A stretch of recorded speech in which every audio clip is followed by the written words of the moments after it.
Hello. Welcome to the Simply Together show on the 18th of February. It's sunny. It's bright. It's in the morning. It's not dark. Is spring here? When does spring start? March. I've forgotten which date. Is it when the clocks go forward? Forward. I think so. It's the third weekend of March. That will be the 21st, 22nd. Okay. Spring is on its way. If we can manage to get through these next few weeks without, I don't know, Arctic weather, then we're going to be into spring. Because even with all the sunshine this morning, my car was still partially frozen. Yes. So it's cold. It was so bright, though. It was lovely. Was it? Yeah, it was. I was very happy. I'm like, oh my God, look. Yeah, just like you. I just think it brings some of that happiness, doesn't it? It just makes you feel good. So, but yes. So, how are we doing today? How are you, Shelley? I'm good. We were having a bit of a conversation just before we came on air. That's I'm a lot brighter today. So anyone that actually knows what's going on with me and has seen me recently, yes, we're over. We're over that kind of everything else, and the head is clear, and the sun helped today. And I listened to a Zoom call this morning while walking the dog. So yes, all is good. Good. Yeah, we like you. Do you know what? I'm very good, thank you. Like I said, we thank God for another day. It's just been very interesting. As I mentioned to you before, I went down to the Dementia Cafe. Yeah. Honestly, it is such a fantastic resource. It's so nice. I had such a nice time. I was only there for half an hour, but I had such a fun time. And I've forgotten the other thing now. Anyhow, I've forgotten, but it's also something else that just makes me feel very grateful. But I can't remember what it was, but that's just how it makes me feel. So, how about you? How are you doing? I'm good. It's sunny, and I'd kind of, I've come into my office and didn't have to put the light on this morning, because sometimes I have clients at 8 or 9 and you're putting on the light because it's still dark, but actually this morning the sun was there and it just has a different feel. I know it's cold. Different. I know it's cold, and that's fine. That's okay, but I think it gives you that spring in your step. So I'm okay. So I put a post up yesterday about Ruby Bridges. And many people may not know her name, but they will know the iconic picture. So Ruby Bridges is the 6-year-old little black girl who went to school, to an all-white school and in the States, and needed an escort to get her in and out. And she is turning 70 this year, which then made me think, oh my God. Yeah, there you go. That's the nice picture, yeah. Flanked by 3 white guys, which is also irony, but yeah. So she's going to be 70 this year, which means that was 64 years ago. And then you have to say to yourself, that was 64 years ago. Oh, okay. So 64 years ago, she and other black children were not allowed to attend white schools. There were no mixed schools. There was no mixed schools at all. You went to black school or you went to white school. And she then went to this white school. And that is only 64 years ago. And I think what made it even more poignant for me is I'm turning 60 this year, which meant that at 55 years ago, I was at school, but my school was multicultural. Sorry, can you say that again, Cecile? So I'm turning 60 this year. Mm-hmm. 55 years ago, I went to infant school, and my school was cultural. Yeah, it was the same. And that's only 55 years ago. It's this picture and this lady. I can't even imagine what she went through. I've seen it, yeah. That's why we brought it on the show today to discuss that. Yeah. So, what's your thoughts? It's just, as you were saying what you were saying about yourself, I was thinking exactly the same thing, because obviously that was 64 years ago, which means we weren't even born. Yeah. But I would, just but for having me. said that, well, exactly, because I would, the point I'm trying to make is, for when I was 6, that would have been in 1970. It just doesn't seem real. No. It does, in Latin, because I just feel that that part of the world has come full circle, and they're trying to head back to that direction. So, and we haven't even had a century yet. It feels weird. Yeah. Trouble being that if you've it being slightly different between America and the UK and America and anywhere else in the world, but during this kind of time, we were still in the UK with boys and girls schools. The high school that I went to, Stopsy High School, my dad, okay, being a bit older than this, but he was the second year intake of Stopsy High School when it was first built, a brand new school, and that high school was boys and girls separated. So anyone that went to Stopsy High School, anyone that's been in Stopsy High School, we would have had east and west wings, but those east and west wings, and the reason why you had a male toilets in one end and the female toilets in the other predominant, because it was separate things. So even if you think about that kind of a thing, it was a segregation of a kind, but to try and, in their minds, you don't know quite what they were trying to do. What, as in the school, or as in as you were growing up? Why were you in a school situation? Yes, okay, there were certain subjects, but were you not being taught English and maths as a woman because you were meant to be just at home and not going out working? Yeah. And it was the other way around. That was the same thing that they were then doing with segregation in America. Because was it Michelle Obama that when she went, even when she was going through college and stuff, it was seen that because she was going for a law degree, one, as a woman and as a woman of color, that you're almost segregated from that. You're not supposed to be part of that.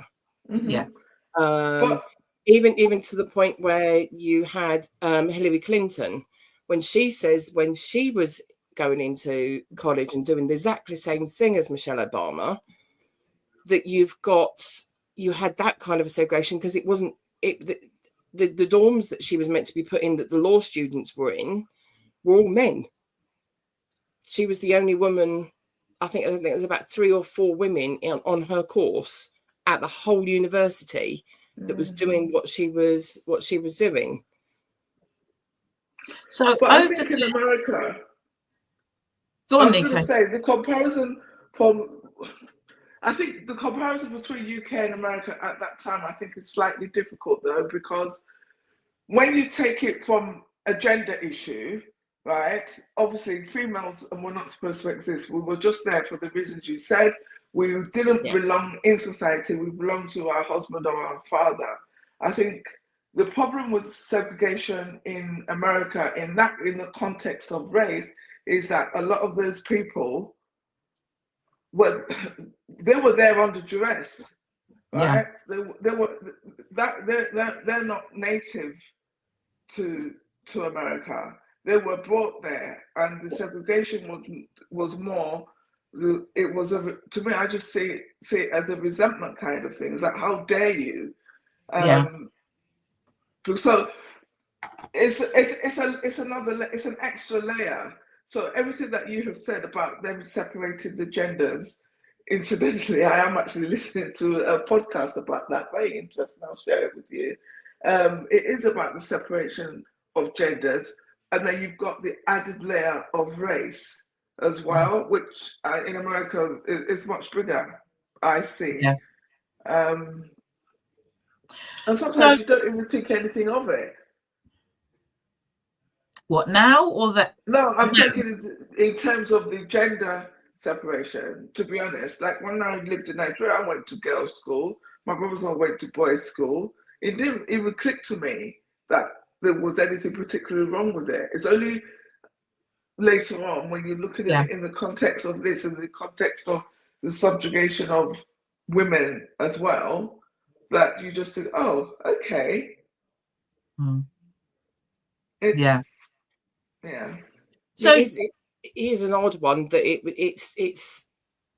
was all just happening at a time where that it was easy to pick on those that were different.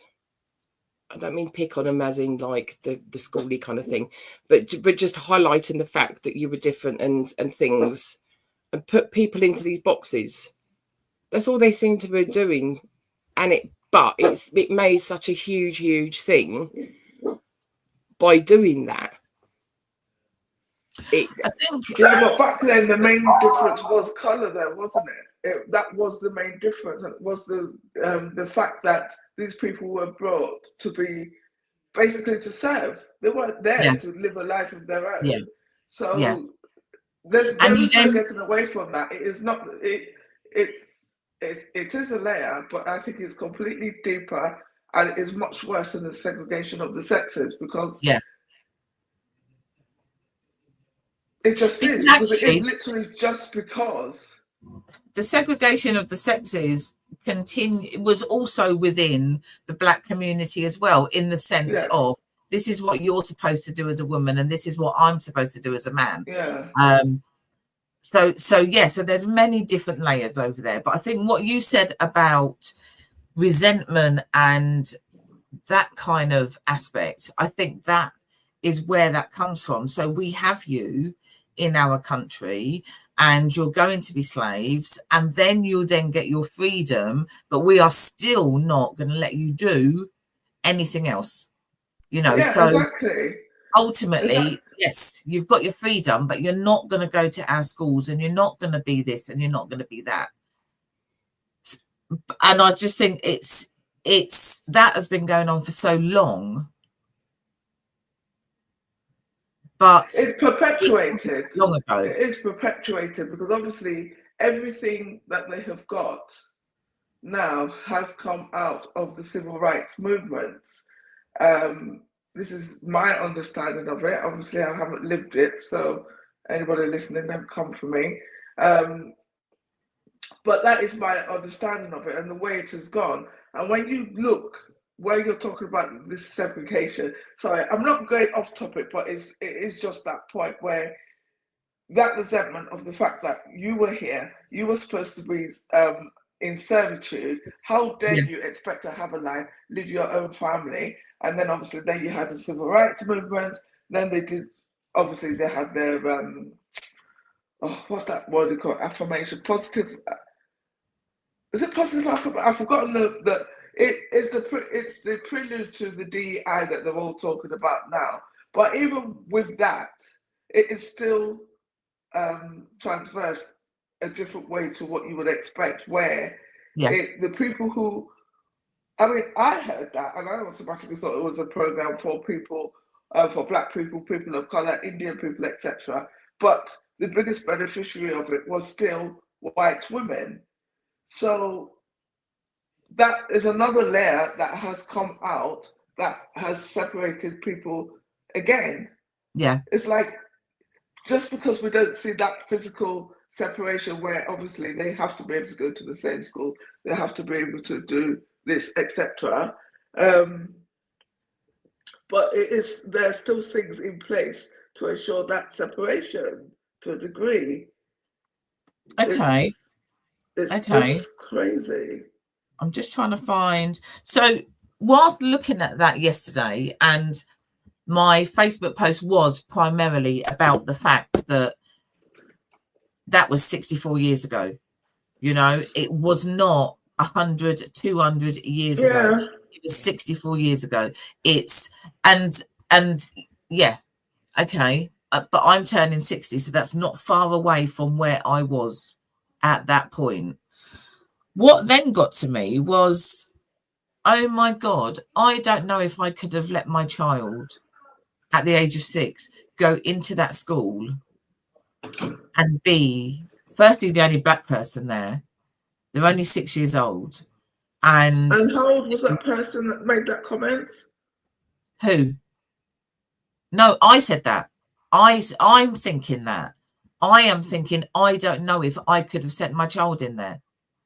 I don't know if I could have done that. But that is based on the life that you have had. It is, and I'm not had to. It's this thing. It sounds really weird. It's only just now. You know how they say, I was today years old, right? When you understand what you mean, you are standing on the shoulders of the ones who have gone before you. Yeah. Right now, because then I'm looking at that. That's an abyss for that child not to be able to go to that school. Then they're looking into an abyss that this is how it's going to be for black people all the time. Did it have to be Ruby Bridges? Maybe not, but it was. And I think, I don't know, on a personal level, I look at you as somebody with the strength of character that you would do certain things if given the position to do it. And I'm not just saying it. I think it is easier for us now to say, oh my God, I don't think I could have let my child do this, because we already have access to these things. And no matter how much we can empathize, we don't know what it was like looking down that abyss of never going to have it. No, and there's going to be, there would have been, I would presume, there would have been some parents, some mums who would just thought, no, I'm not even going there. We need to just stay in what we're doing. We're not going to step outside.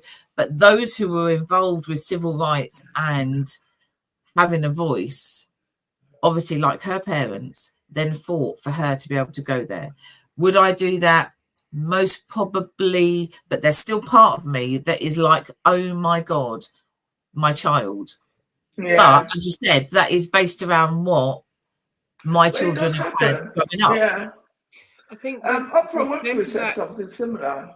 With them back then, if you think about how real the anger was towards them, back then, it was, everything was a heightened thing. So you would either be so against it or so for it.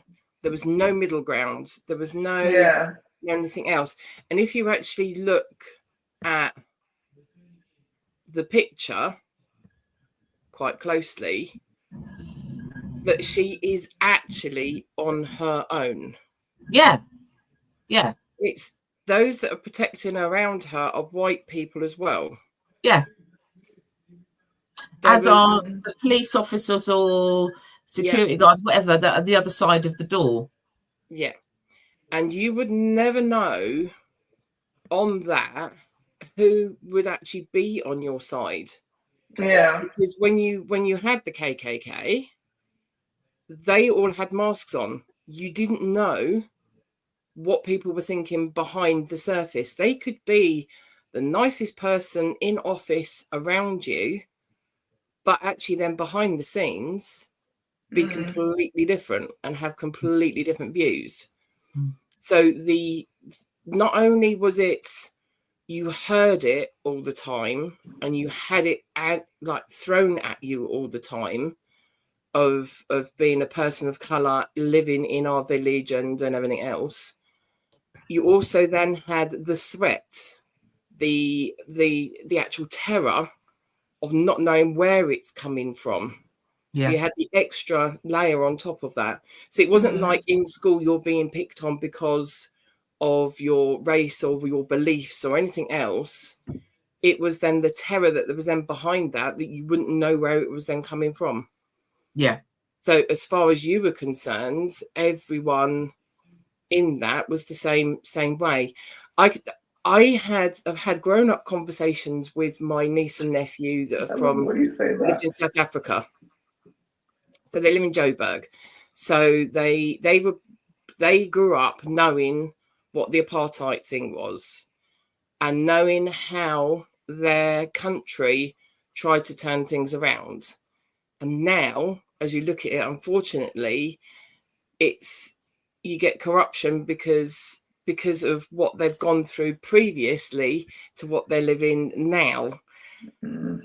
And even they were then saying that they didn't want to have a cleaner necessarily in the house, but they knew that they were then providing monies to go back into the system to actually then have someone that were able to then take their money back home to their township. Their cleaner was 3 different buses she used to take to get to her house to clean for the day.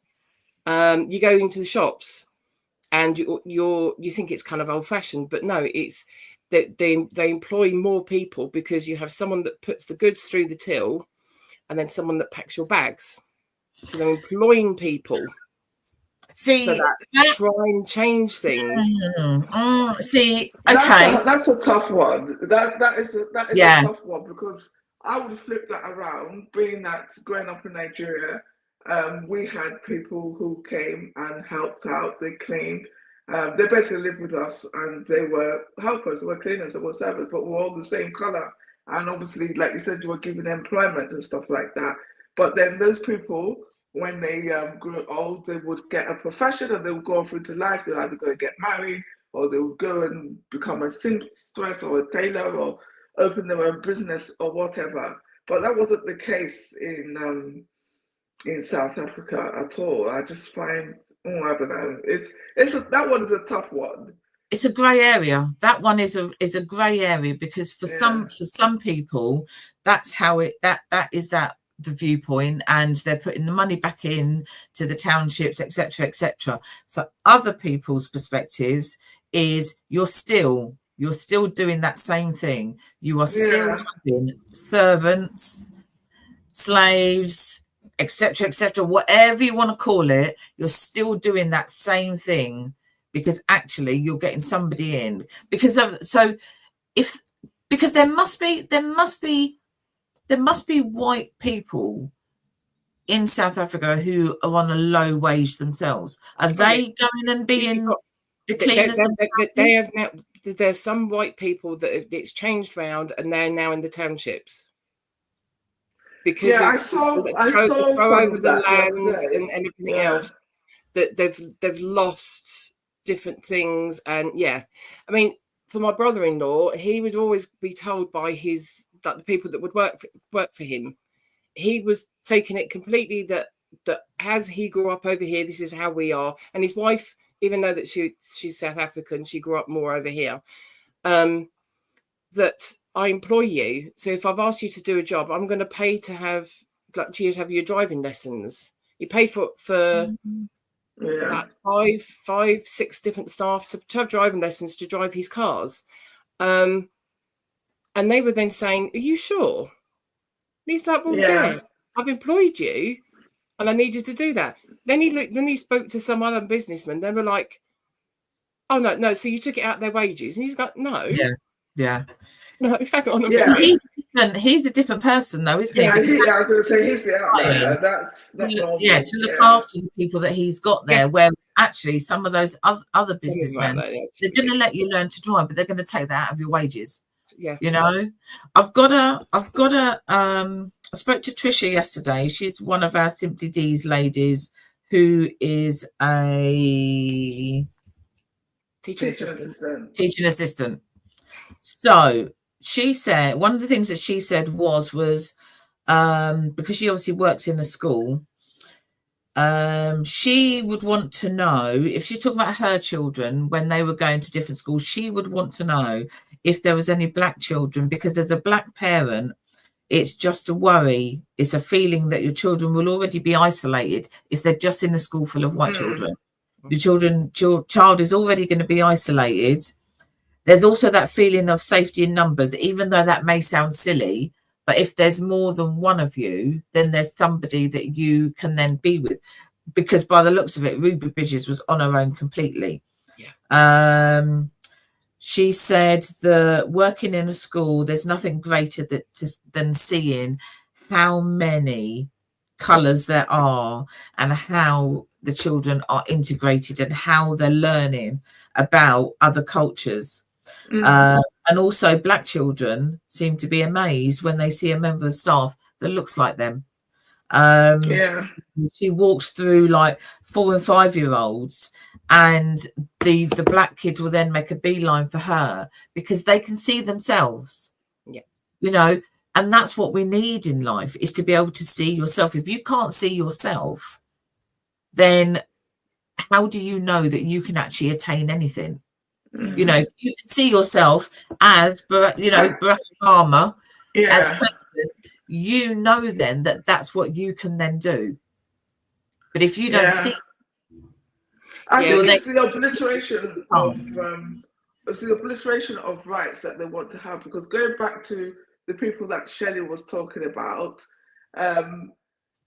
you could probably just plump them out of anywhere, and if they had that type of wealth, they were going to employ people to help them in that way, and they are just employing people, they're helping people and stuff like that. Whereas obviously most other people, it is the obliteration of right. They don't want you to see people that look like yourself because they don't want you having those aspirations. They just don't feel that it's right, and it's a very interesting that in 2025 it is still a thing. That we should be surprised to see people that look like us. Even going back to when I was at college, I trained to be a nursery nurse. So I was in nurseries, school nurseries and private nurseries as part of my training. At that age, children don't respond to colour. They just respond to what's going on around them. And you can really see it in the point when I had to, as part of my training, I had to sit there and do observations, and you write out observations. Whether that be a general thing because you've set up a task for them to do, a game for them to play, or whether you're looking at an individual child because that's the kind of thing that you would be naturally doing as part of your job. So we get taught how to do that. And one of the ones that I always used to laugh at was when they used to do a home corner. I don't think they do it anymore. But you'd have like a partition wall, and then you'd have a little setup of like a kitchen and a living room kind of thing. And those children would act out exactly what was going on at home. And you'd have the little boy come in and he'll sit down and he said, "What's for dinner?" And I, because I'm supposed to secretly be looking at this, I'm trying not to laugh. But yeah, he's done that. But then you'd see, because of one of the areas that I was in, just as Trish said, there was all the different colours, all the different religions, all mixing in together. They would only go by what they learnt at home. And you would find some children would stick to their own. Some children would just mingle with everyone and not have a care in the world. Some of the children, when you did snack time and things, they would understand that certain people had certain foods because they don't have snack time anymore because of all these kind of like. Do they not have snack time and make an apple or something? Yeah. So where they used to be able to bring in like their own little packed lunches and things. Yeah.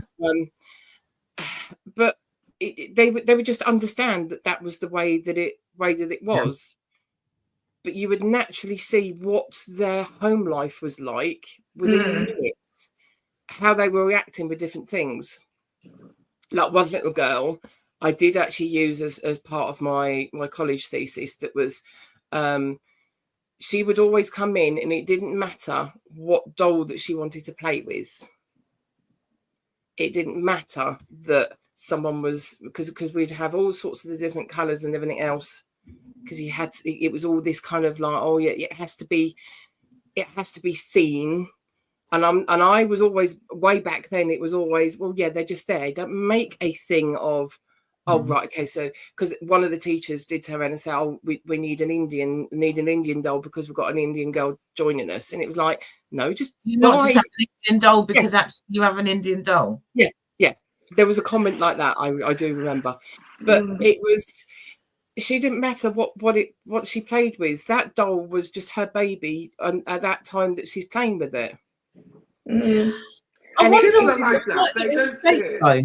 wonder if over there they have that same, because obviously it's different here to what it is there. We know that already, and like you said, you know, I wonder if they had that same kind of feeling 30, 40 years ago in their nurseries and things like that. Did they have dolls of every colour? No, they probably wouldn't have, because I don't think they did, because that's the thing. It's not.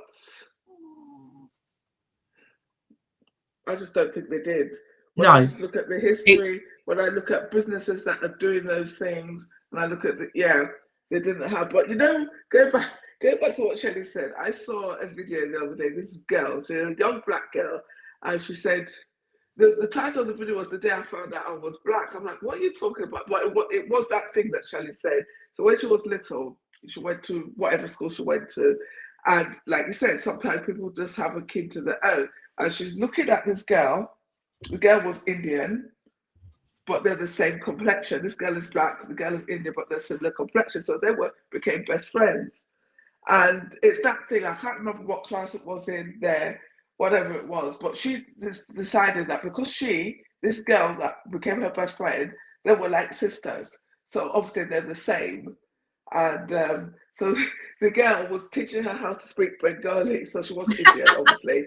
But I was just looking at the complexion. It's because Shelley said Indian, was teaching her all of these things. And she would go home, but the mom just found it funny, so she didn't really bother saying anything. It was only when I think the little girl started wearing the, I can't remember what they called it, the bindi? The little red one? The bindi. Yeah.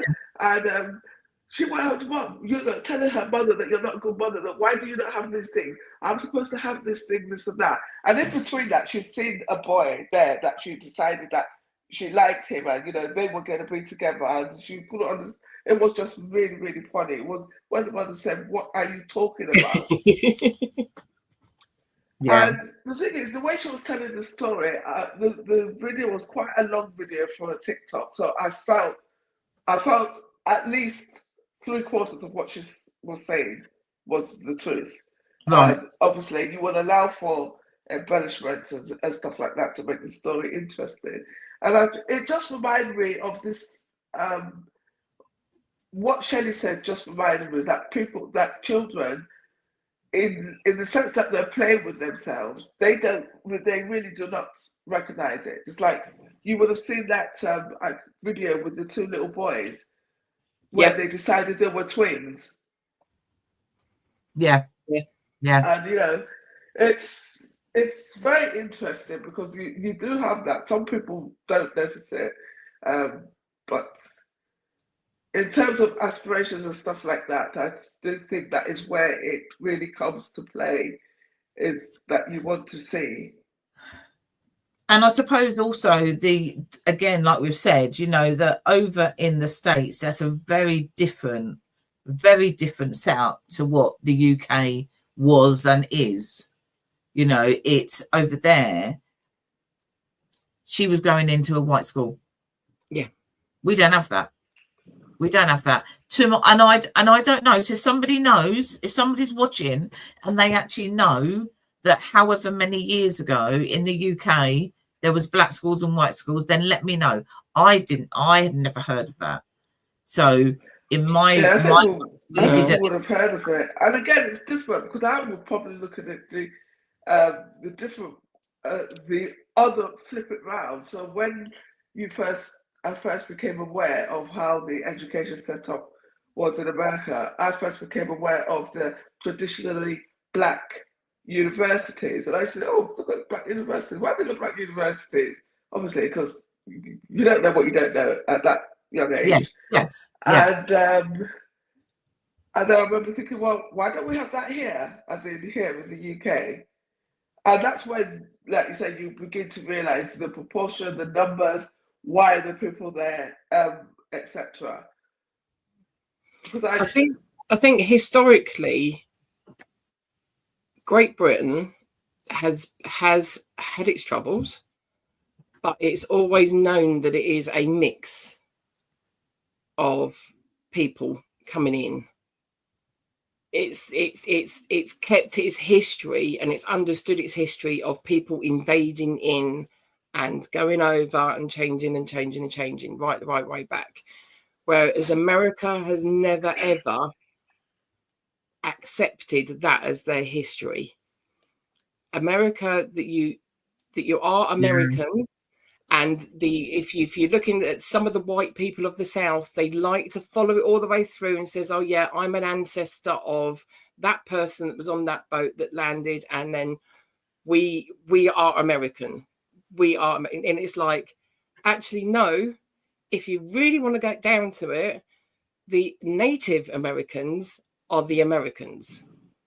All the rest of you have come from Britain, Ireland, and have gone there, but they've never accepted. They take that as their history. Their whole national anthem is to do with how the war was won and how they kept that bit of land and how great we are. But they haven't then accepted the fact that you invaded a piece of land. Whereas with Britain, we've always then, in one way or another, kind of accepted. Really? Do you think so? That's not my experience.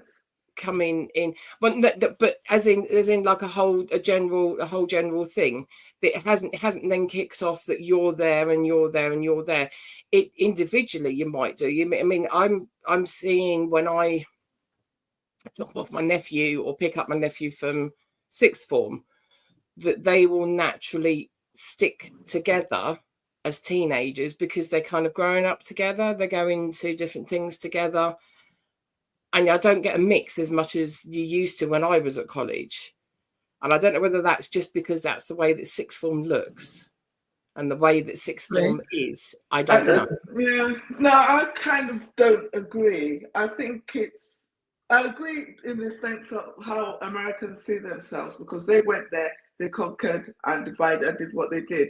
With Great Britain, they went out of the world, they conquered and divided and did what they did, and they expected that those people were going to be there. So I guess some people are more accepting of the fact that some of those people, like, or for argument's sake, like from the Commonwealth, would end up here. Obviously, we've got so that's the difference between Commonwealth and Empire. There's two different things of Commonwealth and Empire. Yes, I Empire was going out and then because they moved to that particular area and then engrossed themselves into that. What changed from Empire was then Commonwealth, as in bringing you in to become a more united front with all these different areas. That's what the Commonwealth was trying to do. Maybe that's really how interesting, they pictured it, but that's not how. I'm sorry, that's not how it has transpired, because they went out. They did what I'm trying to do is break the difference, because obviously the Americans took people there that necessarily didn't want to be there, right? What I'm saying about Great Britain is they went out and generally, in the main, at least in terms of numbers, left the people that they conquered where they were. Obviously, with the advent of the Commonwealth and stuff, that was supposed to happen, but I still do not feel that it's generally accepted as that the diversity that we've got in Britain today is mainly as a consequence of that, because we are still getting people being told to go back home. You do not belong here. Why are you here, etc. It's still happening. So isn't people that still are not accepting. Yeah, but I can see where both of you are coming from, Yeah. and I can see what Nikkei is saying, because there's always that yes, they conquered, they've been doing that for thousands of years, haven't they? And so there is an expectation for some people, like India, etc., because that was under their rule as well, that they're going to be coming over. So maybe because that you knew that people were coming, it doesn't mean that other people like that, but you knew they were going to be able to come anyway. You know, we had the Windrush. They were all invited. They were invited by the UK to come over. And then when they step on the UK soil, no blacks, no Irish, no dogs. So it's not that people don't, it is different. It is very different to the States.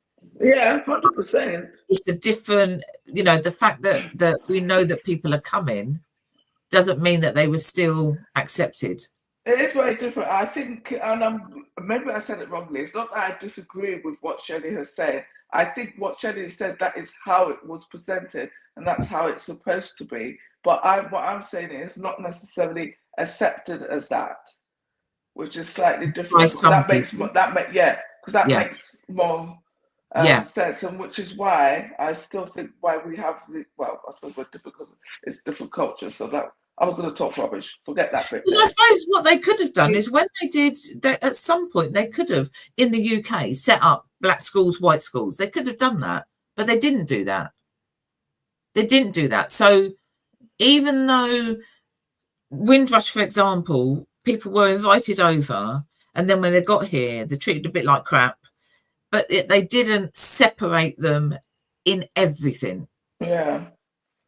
Whereas over there, everything was separated very much, and you knew where you was and you knew what your place was. Whereas over here, it's most probably a little bit more subtle.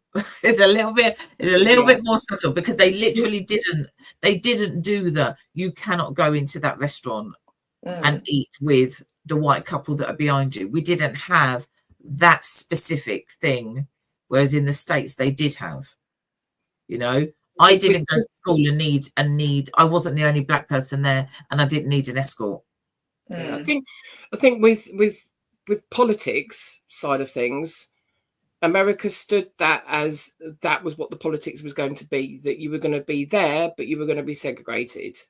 Whereas here, they thought that everyone could just get on, and within politics itself, they were having arguments, because you had the ones that said, this is how it's going to work, and it's going to work well, that invited everyone over, and it should work.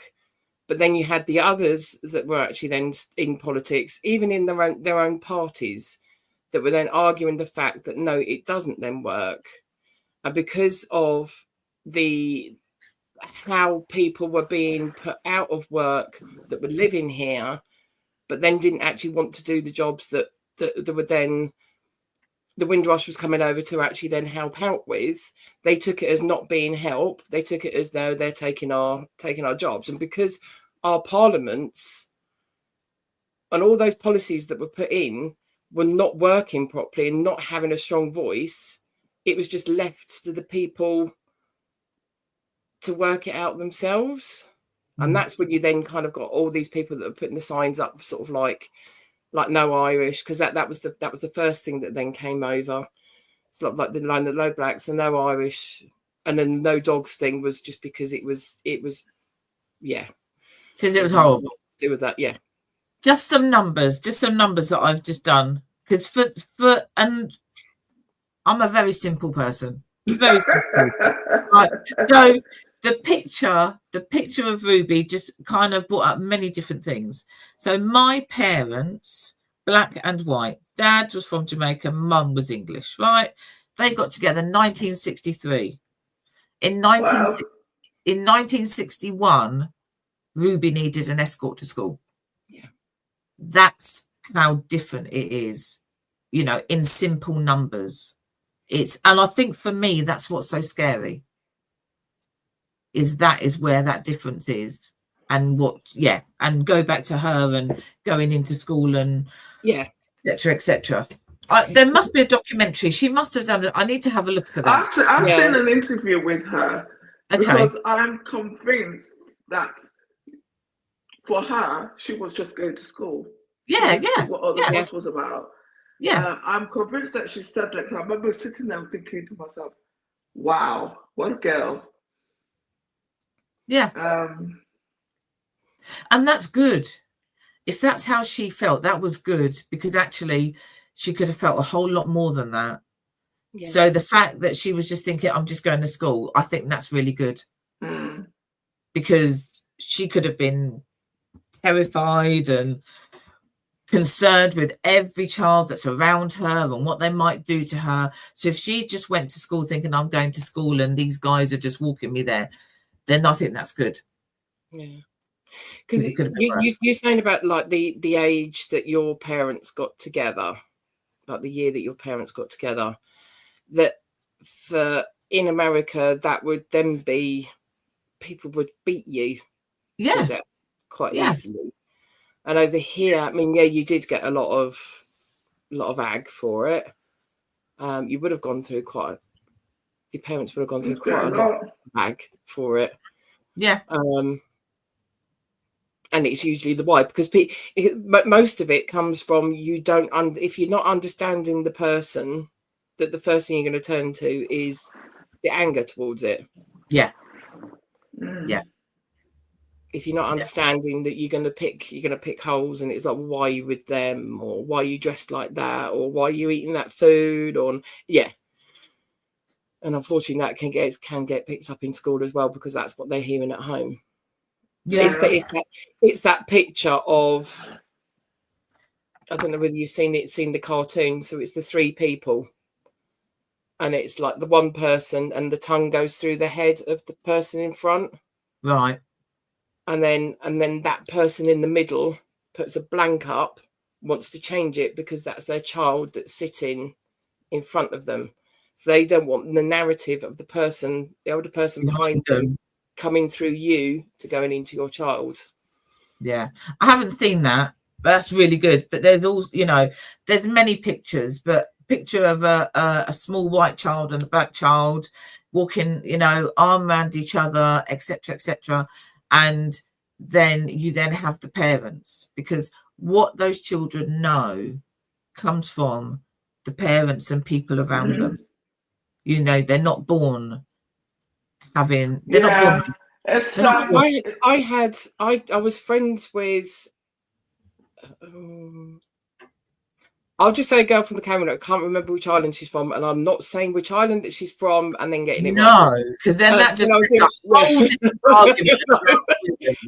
in junior school, and I had really long hair in junior school, and I remember sitting there and watching her hair being braided. And I was like, my hair is too long to be braided. And her mum was like, no, we can do something. And she would plait the sides. So I couldn't obviously have the whole, because I had hair down past my bum. But she would then sit there and do plaits down my side. And I'd be like, yeah, because I know your hair's different. I mean, I've got really curly hair, like my mum, but not obviously that goes to little tiny curls. But to grow up in that as a difference, that didn't make me feel any different. I just wanted to understand different cultures. It wasn't even religions back then. I think when you're open and you don't have problems, when I say you don't have problems, as in like you're not racist and you're not this and that statement, I do not see colour, can be very genuine. I know that statement is kind of when you don't see it, taken now, but I think it can be a very genuine thing, because, like you said, it's just different. You were just like, oh, I can't do my hair, and you're asking the question, and then the mom's like, she's doing. To me, that is extremely natural. I always tell the story of a friend of mine when we worked together at Ministry of Justice, and Irish woman, and we were getting ready to go out, and I'd forgotten, I can't remember what it was, whether it was mine. It was either foundation or highlighter. And she's standing there and she's saying, have this. And I'm like, I can't use that. And that conversation went on for about 4 minutes. And I'm like, I cannot use that. Because it is just that automatic thing, isn't it? And the reason why I bring that up is because even that was many years ago, but even now, even if I unpick the conversation, even if I want to be anti and say, oh, well, maybe they were pretending, I cannot get any of that feeling from that, because that to me was a genuine interaction. But I'm the one on the receiving end of it, and that's how I feel about it.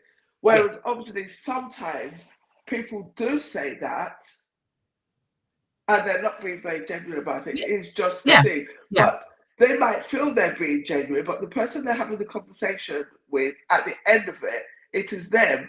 That is not what they're perceiving, and that is how.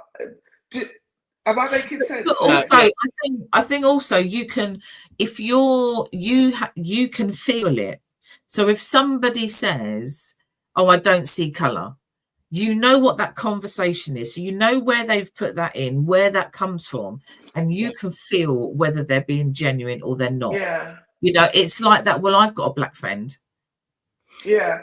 Because you don't have to say it. When you naturally do not say it, when you've naturally got black friends. I mean, there's a lady here that I speak to. We've been friends. We sit there to each other all the time. We're chatting, and then the other day she literally just dropped it in about one of her. I can't remember if it's her niece, her nephew or cousin, being mixed race. And I'm like, why? Because you've told me about that boy before. And but it is that thing. It just comes naturally.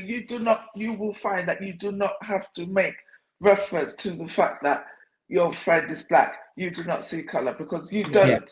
You naturally don't, and so it doesn't come up unless there is a legitimate reason, as in, how come you could do your hair like that and I can't do mine like that? I think I try to use the word now that it's, or try to explain to people that you're not reacting to color. You're not reacting to your religion. Yeah. I don't have any reaction to it. I don't have any. My thoughts and feelings are not governed by what you've just said. I've actually had it before. I worked in the cash and carry. So for this particular area, you've got a lot of the Asian corner shops, haven't you? And you've got everything else. And I had someone really, really shouting at me, and I kept calm and I kept calm and I kept calm. And he shouted at me, "Is it because I'm black?" And for me, because you've got no idea of my background, who I'm friends with, or anything else, I snapped and I said, "No, because it's because you're a dick." Because he was being an absolute arse. And I was like, "I'm sorry I reacted like that, but I'm not having that thrown at me of all people." Well, it's like, I like that. Whoa, yeah. Is it because I'm black? Because he's shouted at you're an idiot. Yeah. It's because you're an idiot. You quite often lose the fight there when you say, "Is it because I'm black?" Because normally, if it's because you're black, you're not necessarily going to have that conversation there and then. It's going to be after. Are you trying to frighten me to stop? Like, are you trying to frighten me to bow down to you? Are you trying to belittle me? And I was like, no, it's because you're a fool. That's why. Right, we are going to be wrapping up. Very interesting discussion. I know we could continue really easily. No, absolutely fabulous. Somebody said to me, I don't know that name, and I said, but you know the picture. I said the picture is iconic. You know the picture. Everybody knows that picture. So yeah, it's been really. It's one of those things that everyone knows Rosa Parks and knows her story. Yeah, it's a name that sticks. Yeah, whereas this is just as big, as important. Yeah. So what I would say is that I see all of those colours, right? Those people that say, I don't see colour, I see all of those colours, and I will make the same jokes for all of the people, regardless of what colour you are. You're still going to get that same joke, because I don't care. One of the guys I used to, just reminded me, one of the guys I used to work with says, I'm not racist, I hate everyone. Exactly. 100%. 100%. It's about what you do to me, not about the colour of your skin. Yeah. So I do those jokes for everybody. But yeah, absolutely fantastic. So before we go, we have got our, I don't know. Do I even need to be promoting this? How many tickets have we got left? I think if you are very, very quick, you might get the last couple of tickets. If you're thinking that you're going, you may not get those tickets. I was just trying to see if I could actually get. So we have got our International Women's Day soiree on the 9th of March. I was going to say 9th of September. Oh my gosh. 9th of March, Sunday 9th of March. It's at the Luton Irish Forum. Tickets are limited and they're £20. And I'm pretty sure there's about 2 or 3 tickets left. There's literally, it's not loading up for me. I'm sure there's it's at maximum, there's 4. Yeah. So if you want to get a ticket, don't do that thing about leaving it because you need to get it now, like today, possibly tomorrow at the latest, because those tickets are going. Yeah. And I got mine. As Nike said last week or the week before, it might be last week, when I said, where's she gone? Oh, there she is. I don't know who the guest is. Nike was right. Okay. The special guests on that day are you. You owe me money, Cecile. Sorry? Said you owe me money. I don't owe you money. I just owe you some containers, which is sitting downstairs. So the special how to be so don't owe you money. Stereotypical. I got your containers. Yes, I've still got the containers. They're still there. But I don't owe you money. But I might buy you something. I don't know. Who knows? Who knows? But ultimately, see, I said I do the same jokes. It doesn't matter what colour you are, same jokes to everybody. So there's a couple of tickets left. Get your ticket quick. You are the special guest. All of you, all of us, we are the special guests of that International Women's Day event. So 9th of March, got to get your ticket because they're really going fast. What's she saying? I don't know what she's saying. So she's frozen now. No, she's not. No, she's not. Are you frozen? No, you're not. Oh, no, we will be we will be back next week, 9th of March. If you're watching on catch up, let us know your thoughts. And we will we're not back next week on the 9th of March. It's February next week. We're back next week, February. Still February. Still February. I think I've lost the plot now. We're going. Oh dear, it's the sun. Bye. Bye.